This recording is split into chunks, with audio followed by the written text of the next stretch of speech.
Carnegie Hall in New York City, the home of the world's greatest musical events.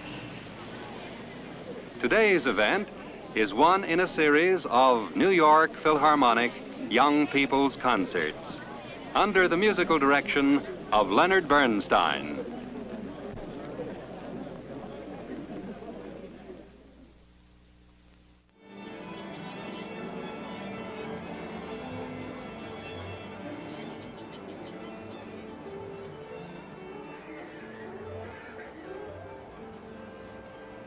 And here is Mr. Bernstein.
Now, that charming little piece is by the famous Brazilian composer Villa-Lobos.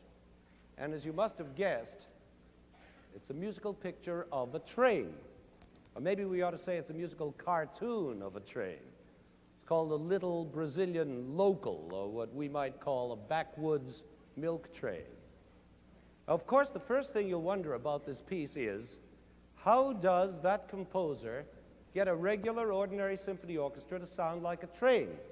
In fact, how does he get the orchestra to sound so peculiar in general, so new and different from the way the same orchestra sounds when it plays Beethoven and Brahms? Well, let's see, because that's what we're going to be talking about today. Unusual new sounds and unusual old sounds, and the unusual instruments that make them. Well, one way Villa-Lobos makes the orchestra imitate a train is by using a very unusual bunch of percussion instruments. That's the noise-making department back over there.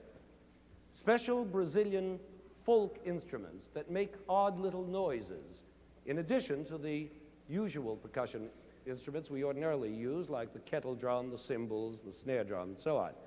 For instance, he has a thing called a gansa, which is a sort of metal tube filled with a lot of pebbles, and when it's shaken, it sounds something like this.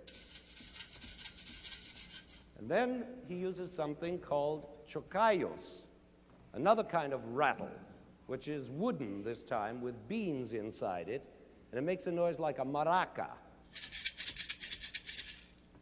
Then there's the raganella, which is a sort of ratchet, the kind you whirl around when you want to make a real racket on New Year's Eve or on Purim.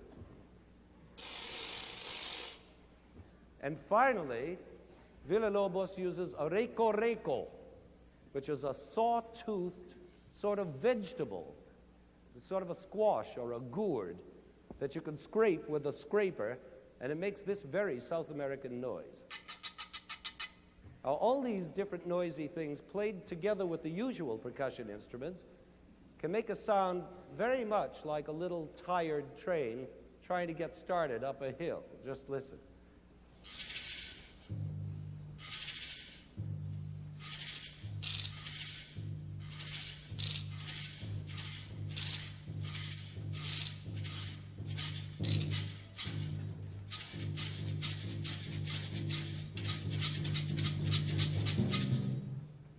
But the really interesting thing is not so much that what those unusual percussion instruments do, as what the rest of the orchestra does, the regular plain old symphony orchestra of Beethoven or Brahms.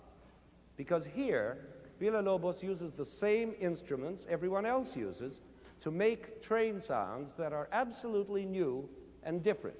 For instance, listen to these violins. And you see that thin whistle sound comes from playing the regular ordinary violin way up as high as it can go, and by having mutes put on the strings to make the sound even thinner. Listen again. Then we can get another kind of whistle out of the flute and the clarinet, the same regular old flute and clarinet Beethoven used, but by having them blow into their instruments in a way called flutter tongue. That's brrrr, and this is the way they sound. Another whistle. Then we hear the horns and trombone imitating the puffing and groaning of this little train by sliding from one note to another, what we call glissando. And then we hear the squeaking and squealing of the poor little train as the woodwinds play way up high. And now comes another kind of whistle, more like a siren, as the woodwinds slide around in their glissando.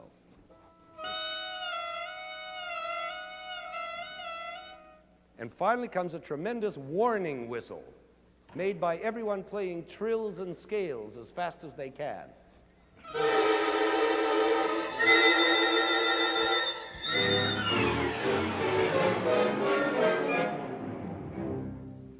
And all those groans and whistles and squeals and squeaks go on over a Brazilian samba beat. I guess you know it. But luckily, that beat is very much like the sound made by a train's wheels. So it all fits together like this.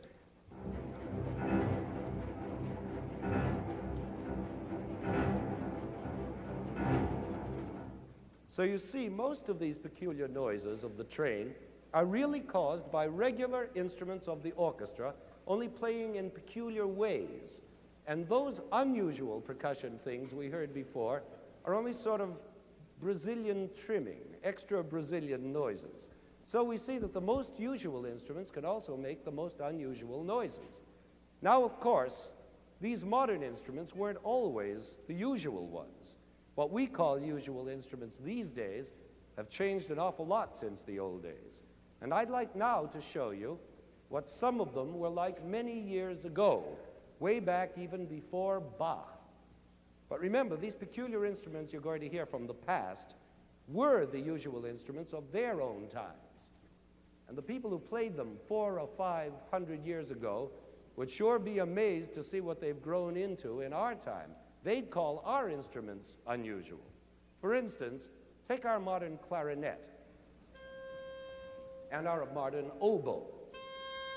Now, these two instruments, although they sound different, are very much alike because they are both long tubes of wood with holes in them. But the clarinet is played by blowing on a reed or a piece of cane which is placed in the mouthpiece, while the oboe's reed is double. That is, there are two pieces of cane laid together, forming a mouthpiece all by itself. You hear the difference in the sound between the single reed, which is round and full, and the double reed, which is sharper and more penetrating. Now, both those instruments are descendants of an old instrument called a shawm, S-H-A-W-M, which was a word that used to apply to all woodwind instruments in general, no matter whether they had a single or a double reed. Now, this word shawm was originally a Latin word, calamus, believe it or not, calamus, meaning a reed.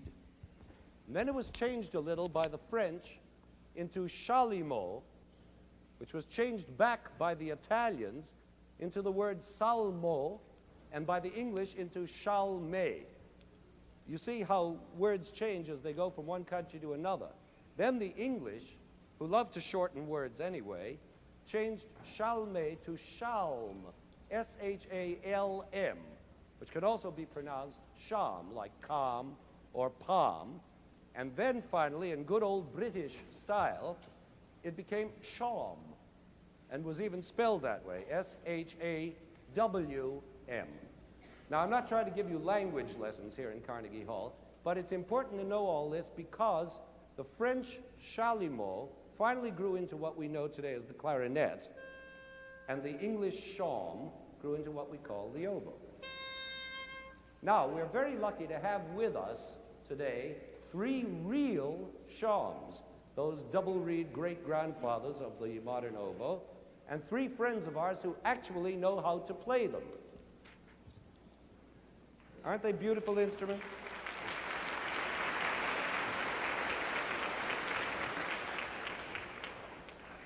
Now, these beautiful shawms are going to play for us an old Spanish dance. In fact, it's 400 years old, and it's accompanied by a tambourine. I think you'll be surprised at how powerful they sound. We always think of old-time instruments as soft and delicate, but not these shawms. Just listen.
Isn't that marvelous? Hearing those instruments makes you feel as if you were really living hundreds of years ago. But now we're going to move forward in time about 100 years and listen to a wonderful piece of music for brass instruments by the Italian composer Gabrieli. Now there's a special thing about this piece, which is called a canzone. That means a song in Italian, only this isn't sung, it's played by two small groups of 4 brass instruments each. The two groups play separately, answer each other sometimes, and sometimes even play together. Now here's what we're going to do. One of these brass groups is going to be modern, the regular trumpets and trombones from our own Philharmonic. And the other group will be made up of old instruments from Gabrieli's own time. But again, these instruments will be a high trumpet, which was called a cornetto in those days, and 3 old trombones, which were in those times called sack butts. Aren't they beautiful instruments? They'd be beautiful just to have around the house as ornaments, but wait till you hear them. They sound just as beautiful. Could we hear a note on that high cornetto? Lovely. And strangely enough, that's a brass instrument that isn't made of brass at all, but of wood. Figure that one out. Well, now let's hear the sack butts one at a time.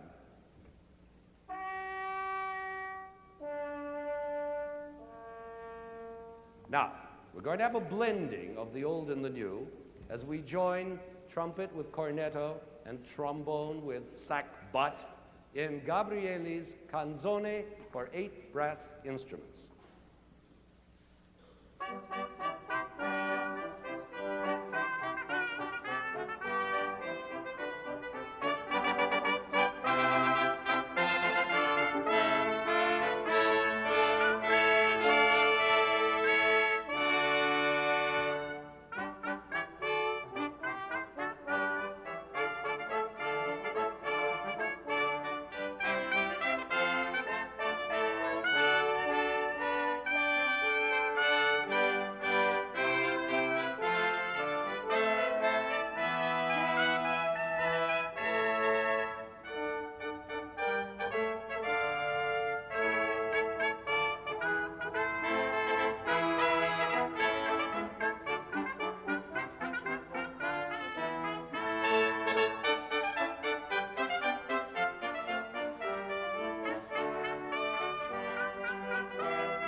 Isn't it fascinating to hear old sounds and new sounds side by side that way?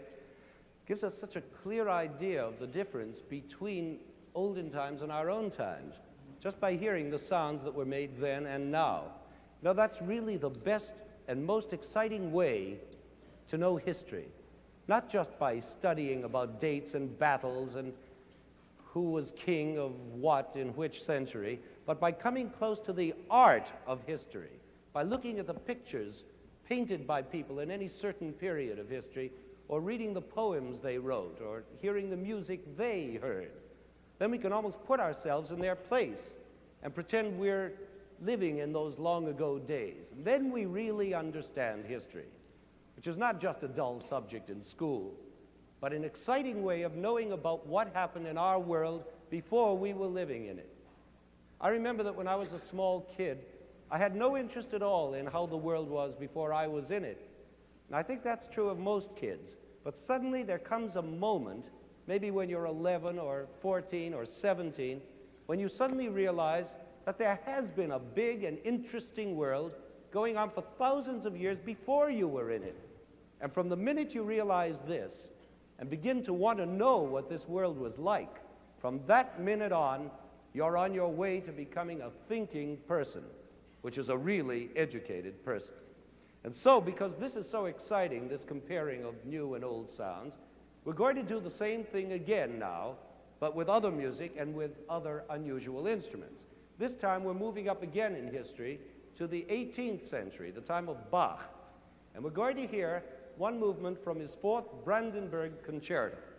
Now, this concerto was written for a group of instruments, something like this: a smallish string orchestra consisting of a few violins, violas, cellos, a double bass, and a harpsichord, and added to that 3 solo instruments that play their own special parts: 2 flutes and a violin. By the way, all these guests of ours who play old instruments are members of the New York Pro Musica, which is a group that specializes in music of long ago.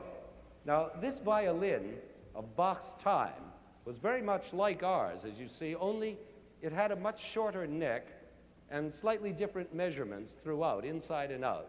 There are other differences in the way of playing it, but I won't bother you with all that now. And the flutes of Bach's time were also different from ours. The usual silver flute that we know here was just beginning to be used in Bach's day. But the flutes that were mostly used then were what we would call recorders, played not horizontally like this, but straight ahead, just like a shawm, only without a reed in the mouthpiece. Now, these recorder kind of flutes have a very different sound from modern flutes, much softer and not so brilliant. Here's what we're going to do. We're going to play the first movement of Bach's fourth Brandenburg Concerto, again using these old instruments and our usual modern ones, sometimes one group, sometimes the other. The 2 groups will just take turns back and forth, and at the very end of the movement, they'll all play together. Just to make the difference really clear, we're also going to do this, that when the old flutes and the old violin are in the saddle, there will also be the old harpsichord playing along with them, and also this low instrument called a viola da gamba, which will play the cello part. Could we see that wonderful looking, isn't that a beautiful instrument? Now, when our modern flutes and violin take over, we'll use the modern piano instead of the harpsichord, and our modern cello instead of the old viola da gamba. Is that clear? I hope so. I can hardly follow it myself. But anyway, here we go on our seesaw of history, back and forth between the old and the new.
So far, we've heard some pretty interesting sounds, old ones and new ones, but nothing really brand new.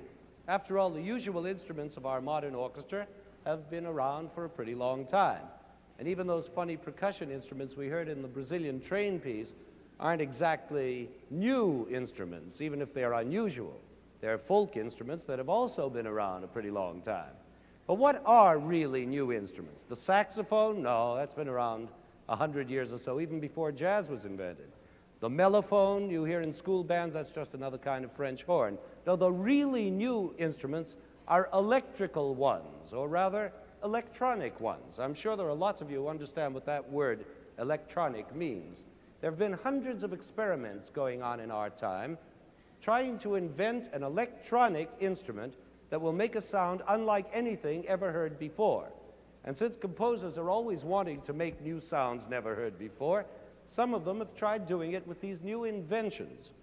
For instance, there's one such invention called the theremin, which is used a lot in movie music, especially when they want a spooky effect or somebody's losing his mind. I'm sure you've all heard it, sort of ghostly, trembling sound, and that sound is made electronically without even touching the instrument with your hand. Then there's one called the ondes marteneau. There are various ones, but the most important thing that's being done for new sounds these days is, of all things, the tape recorder.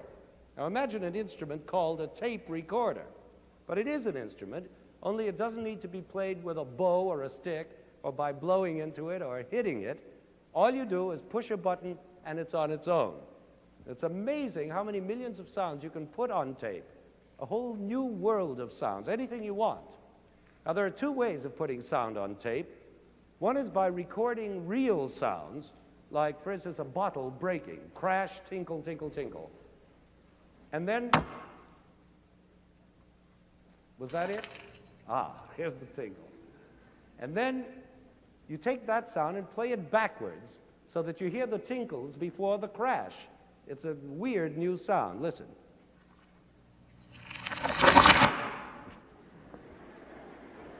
That's an artificial sound that can exist only on tape. Or you can take that same sound and play it faster or slower or higher or lower, again making a new sound.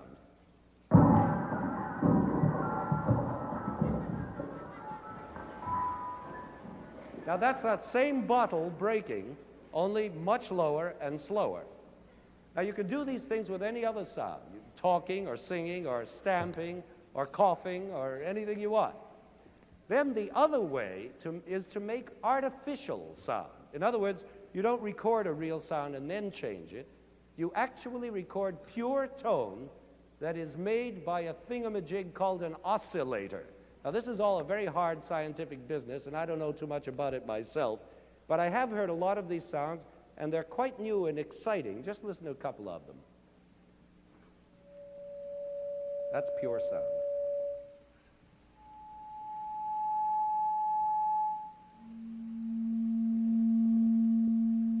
Now, we are actually going to play for you a whole piece using this strange instrument, a concerto for tape recorder and symphony orchestra. The music is by two composers. That's pretty unusual in itself. I guess one composer writes more for the machine and the other writes more for the human players, and then they get together and make a single piece out of it. Mr. Ussachevsky is the one who is the tape specialist, and he will be operating the machine over there. And Mr. Luening is the other composer. He's going to be over here, and I guess he'll just be listening. Now, this is really new music. In fact, it's never been heard anywhere before, because it was especially written for the New York Philharmonic to play on this very program. Now, I warn you, it's way out. And it's also pretty scary. But don't be frightened by it. It's only music. Also, it may make you want to talk or whisper or yell or something because it's so peculiar, but please don't, because after all, it is music, even if it is way out. Here it is, the Concerto by Luening and Ussachevsky for tape recorder and orchestra.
Wow. I feel as though I've been on a spaceship somewhere around the moon, don't you? That music really takes you into the future. At least it starts us imagining what music could be like 100 years from now. Who knows, maybe it'll all be tape music 100 years from now, which will put an awful lot of good musicians out of work. But luckily, we don't have that problem yet. Now, just to bring you all back to Earth from this space music we've been hearing, we're going to wind up today's program with a little fun, a bit of dessert. This is also going to be a very unusual sound.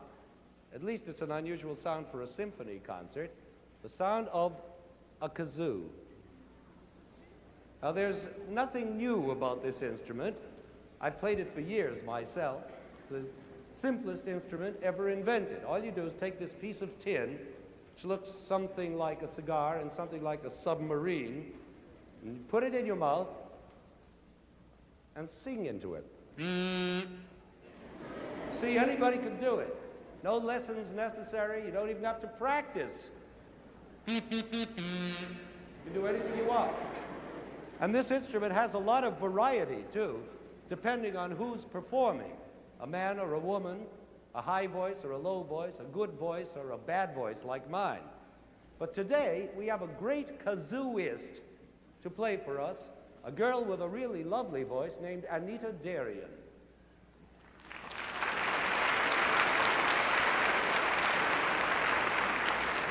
Miss Darian will perform with us the last movement of a special concerto for kazoo and orchestra by the talented young American composer Mark Bucci.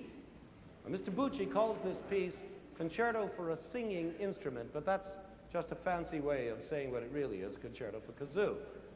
Now, this is also the first performance anywhere of this remarkable composition, and I hope and trust it will not be the last.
This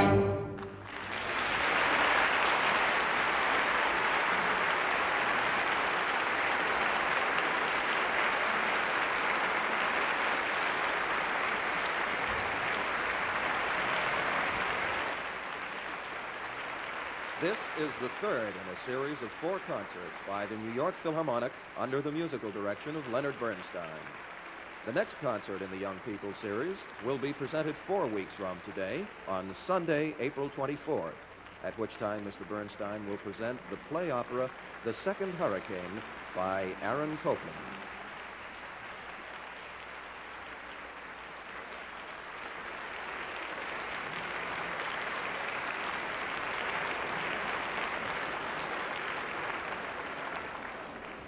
These concerts are brought to you by the Shell Oil Company. The preceding program was recorded at Carnegie Hall, New York City, and was produced and directed by Roger Englander.